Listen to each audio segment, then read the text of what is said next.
இந்த first 1 hour அது stroke ஆகட்டும், இதே கான்செப்ட் தான் பிரெயினுக்குமே. பிரெயினுக்கும் பிளட் ஃப்ளோ போகலை, இல்லை ஹார்ட்டுக்கும் பிளட் ஃப்ளோ சரியாக போகலைன்னா அந்த ஃபர்ஸ்ட் 1 hour ஆஃப் அந்த பேஷண்ட்டுக்கு கொடுக்குற treatment is going to make a big difference. ஏன்னா அந்த ஃபர்ஸ்ட் 1 hourக்குள்ளே எவ்வளோ ஏர்லியஸ்ட்டாக உங்களால் மெடிக்கல் ட்ரீட்மெண்ட் உங்களால் கொடுக்க முடியுமோ அது வந்து ரொம்பவே பெனிஃபிஷியலாக இருக்கும் அந்த பேஷண்ட்க்கு. அப்படின்னா என்ன ட்ரீட்மெண்ட் நம்ம பண்ண போகிறோம்? ஃபர்ஸ்ட்டு உங்கள் டாக்டர் கிட்டே இந்த சிம்டம்ஸோட போனீங்கன்னா ஒரு இசிஜி எடுக்க சொல்லுவாங்க. இசிஜினா என்ன? இசிஜி வந்து வெறும் உங்களோட ஹார்ட்டோட எலக்ட்ரிக்கல் ஆக்டிவிட்டி அது எப்படி இருக்க போகுது, அதுலேயே ஹார்ட் அட்டாக்கும் கண்டுபிடிக்க முடியும். ஏன்னா அதில் சேஞ்சஸ் இருக்கும். ரெண்டாவது, இமீடியட்டா உங்களை எடுத்துட்டு போறதுன்றது ஆஞ்சியோகிராம் அப்படின்னு பண்ணுவாங்க. அந்த ஆஞ்சியோகிராம்ல என்ன தெரியும்? ஹார்ட்ல பிளாக், அதாவது நான் சொன்னேன் இல்லையா கொரோனரி ஆர்டரிஸ், ரத்த குழா இருக்கு ஹார்ட்லன்னு. அந்த கொரோனரி ஆர்டரிஸ்லேயே நிறைய பிரான்ச்சஸ் இருக்கு, ரைட் சைடு லெஃப்ட் சைடுன்னு எக்கச்சக்கமான பிரான்ச்சஸ் இருக்கு. அந்த பிரான்ச்ல எந்த பிரான்ச்ல பிளாக் இருக்கு அப்படின்றது கண்டுபிடிக்கிறதுக்கு தான் அந்த ஆஞ்சியோகிராம் பண்ணுவாங்க.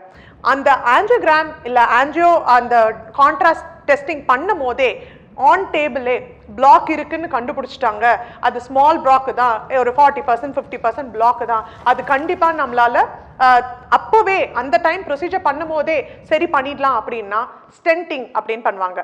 Balloon angioplasty or stenting. ஸ்டென்டிங்னா என்ன? இப்போ நான் சொன்னேன்ல ரத்த குழா வந்து சீரா போகணும், அதுக்குள்ள நேரவா சுருக்கக்கூடாதுன்னு.